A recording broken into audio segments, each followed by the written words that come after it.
एक बार उस धाम का दर्शन हो जाए, वो रिटर्न टिकट लेके वापस नहीं जाता, वहीं रह जाता है। इसलिए एक एक करके जो आया सब मारा गया और सब वापस चले गए, मारे गए, कोई वापस नहीं जा पाया। ऐसे ही एक ऐसा असुर भेजा जो सर्प का रूप धारण करके आया और जिसका नाम हुआ अगासुर।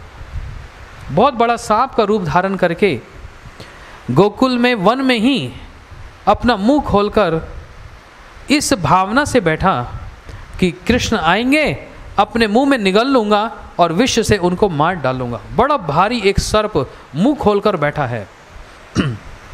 कन्हैया अपने सखाओं के साथ वन में बड़े हास परिहास के द्वारा बड़े सुंदर रूप से लीलाओं को संपन्न करते हुए खेल कर रहे हैं, क्रीड़ा कर रहे हैं। सारे सखा वन की शोभा को देख रहे हैं, ओहो कितना सुंदर। और इनका सखाओं का एक ही काम है, इनका एक ही कार्य है, कृष्ण को हंसाना।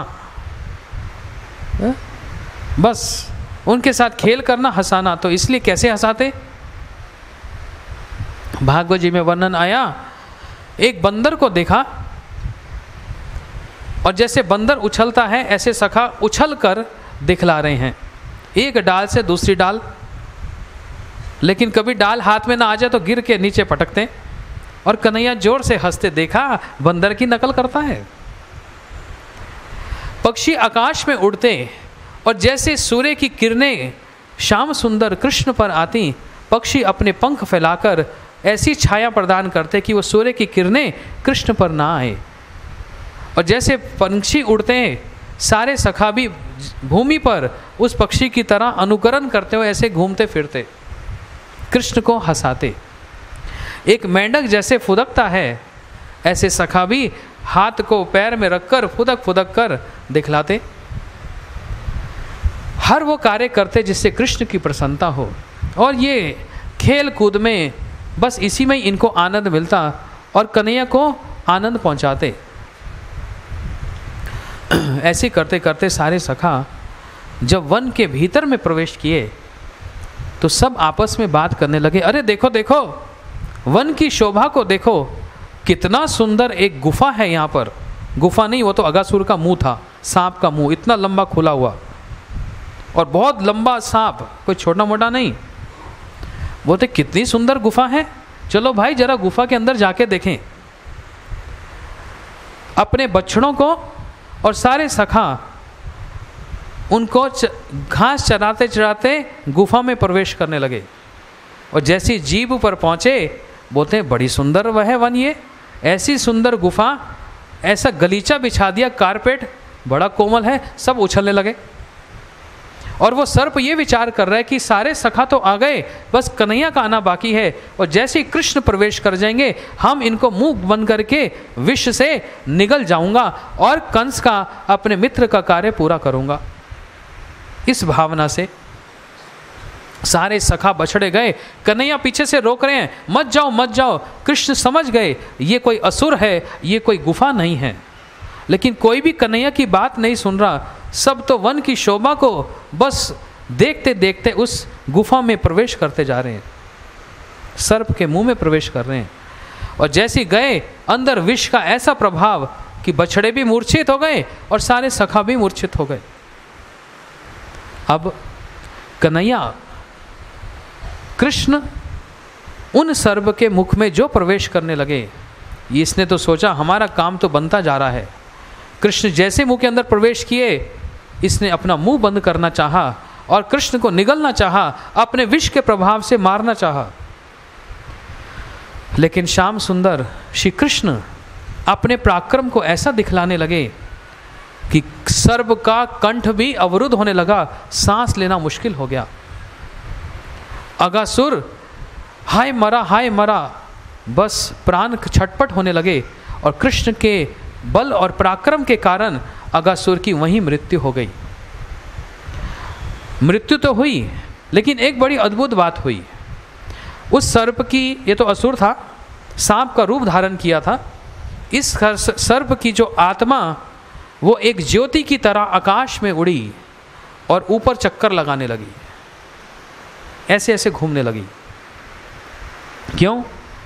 उस अगस्त्य की आत्मा कृष्ण के चरणारविंद में, चरणों में प्रवेश करना चाह रही है और वो प्रतीक्षा कर रही है कि जैसे कृष्ण बाहर आएंगे मैं आत्मा कृष्ण के चरणों में प्रवेश कर जाऊं। वो ज्योति घूम रही है, अगस्त्य मरा पड़ा है, सारे सखा बछड़े अंदर मूर्छित पड़े हैं और कन्हैया ने अपनी अमृत दृष्टि से जो दृष्टिपात किया अपने सखाओं को और बछड़ों को, सब के सब फिर से जीवित हो गए, चेतना में आ गए। कन्हैया ने कहा चलो जल्दी बाहर निकलो, ये गुफा नहीं ये सर्प है। आज तक कभी कन्हैया ने सखाओं के सामने कभी भी ये पराक्रम नहीं दिखलाया कि मैं मूर्छित को भी चेतन कर सकता हूं, क्योंकि ये बतलाना ही नहीं चाहते कि मैं भगवान हूं और ना सखा मानना चाहते ये भगवान है। बल्कि गोकुल में, ब्रज में कृष्ण को भगवान कहना तो गाली है। सखा लोग चिढ़ाकर कहते हैं देखो आ गया भगवान, वो देखो भगवान आ रहा है, भगवान आ रहा है। और कन्हैया उससे चिढ़ जाते, भाई और कुछ भी बोलो, भगवान मत बोलो। इसलिए जब तक वो सखा मूर्छित थे तब उन्होंने अमृत दृष्टि से उनको चेतना में लाए और जैसी चेतना में आए कोई ये जान नहीं पाया कि हम कैसे चेतना में आए। विचार करने लगे हम सो गए थे, हम जाग गए। कन्हैया ने कहा बाहर निकलो, ये सर्प है। सारे सखा अपने बछड़ों के साथ जो बाहर निकले, तब अंतिम में श्री कृष्ण भी बाहर आए। और जैसे कृष्ण बाहर आए, वो जो आत्मा ज्योति घूम रही थी आकाश में, वो भगवान के चरणों में प्रवेश कर गई। भगवान के चरणों में प्रवेश कर गई और देवता स्वर्ग में बड़ी जोर से कृष्ण का जयकारा लगाया, बोलो कृष्ण कन्हैया लाल की जय। इतनी जोर से जयकारा लगाया कि वो जयकारा ब्रह्मलोक ब्रह्मा जी तक पहुंच गया। ब्रह्मा जी देखने लगे ये देवता किसकी जय जयकार कर रहे हैं। एक छोटा सा बालक है, हाँ सुंदर जरूर है, अपने मित्रों के साथ बैठा है और भोजन कर रहा है। और भोजन कैसे कर रहे हैं? सारे सखा अपने अपने घर से छीकों में, उनकी माताएं उनको बोतली में भोजन बनाकर पैक करके दे देती, बांध कर दे देती, और ये भोजन में आकर अपनी अपनी पोटली खोलते, गोल आकार करके बैठ जाते और कन्हैया उनके बीच में बैठ जाते, कृष्ण बीच में बैठ जाते। वह भी अपनी पोटली को खोलते और सब बड़े आनंद से वन भोजन करते, सब भोजन करते। वहाँ पर एक ऐसी विशेष बात होती कि जो भी सखा कृष्ण के आगे बैठे हैं या इस पक्ष में बैठे हैं, इस पक्ष में बैठे हैं या जो पीछे बैठे हैं, सबको यही लग रहा है कि कृष्ण मुझको ही देख रहे हैं। ऐसा अद्भुत वहाँ हो रहा है। और उसी समय कन्हैया अपने बाएं हाथ में, बाएं हाथ की हथेली में चावल, दही, उसका कोर हथेली में रखा हुआ और उंगलियों में एक अचार होता है, टेटी का अचार, ब्रज में होता है, गोकुल में टेटी का अचार गोल गोल, बड़े आर्टिस्टिक वे में एक कला के द्वारा उस भोजन को खा रहे हैं। अचारों को उंगलियों में फंसाया और हथेली में दही और चावल का कोर लेकर ऐसे खा रहे हैं।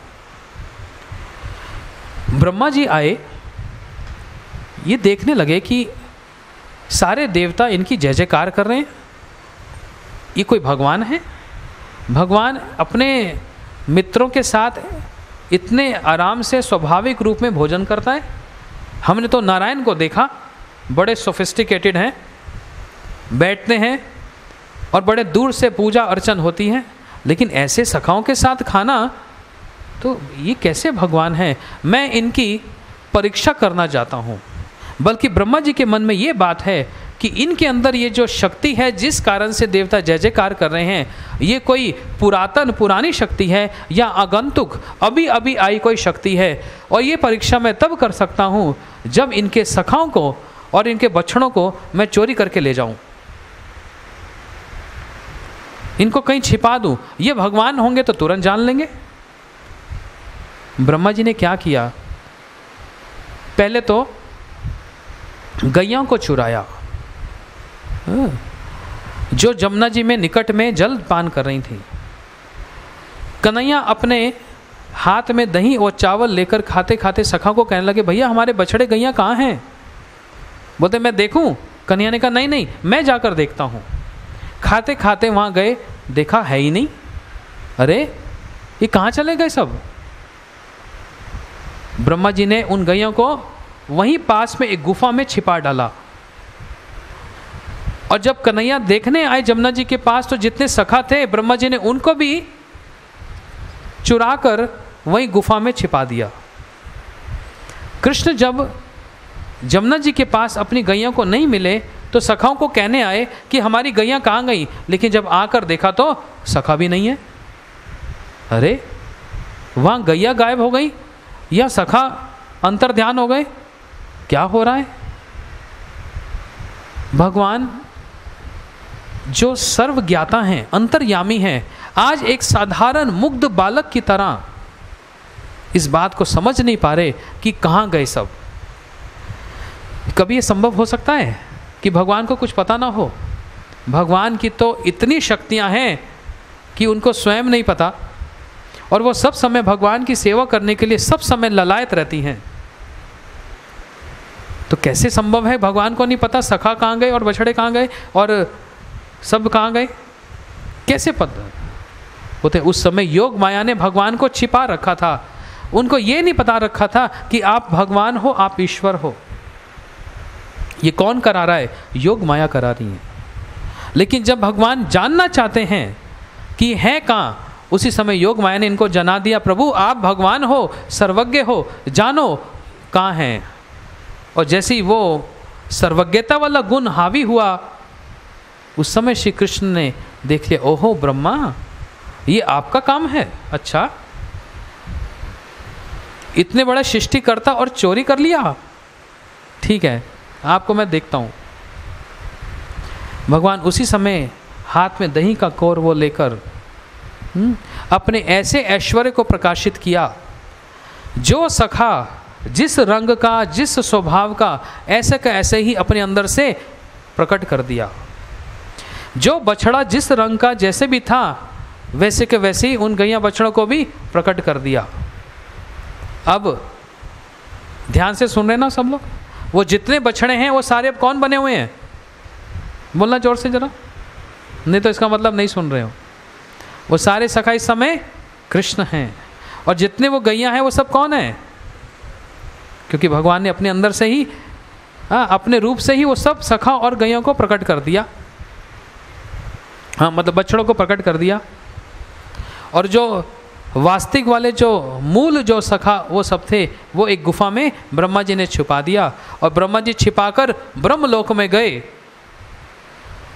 और यहाँ पर 1 वर्ष बीत गया। भगवान ये लीला क्यों कर रहे हैं? क्योंकि सबकी इच्छाओं को पूरी करना है। सबकी इच्छा को पूरी करना का मतलब, जितनी वृंदावन में माताएं हैं उनके मन में ये इच्छा, ये भावना है कि कन्हैया यशोदा मैया का दूध तो पीता है, कन्हैया यदि हमारा बालक होता तो हम भी गोद में बिठाकर उनको अपना दूध पिलाती। कृष्ण के प्रति ऐसा भाव, वात्सल्य भाव, मातृभाव उमड़ पड़ता कि कन्हैया हमारा भी यदि बालक होता तो हम भी दूध पिलाती।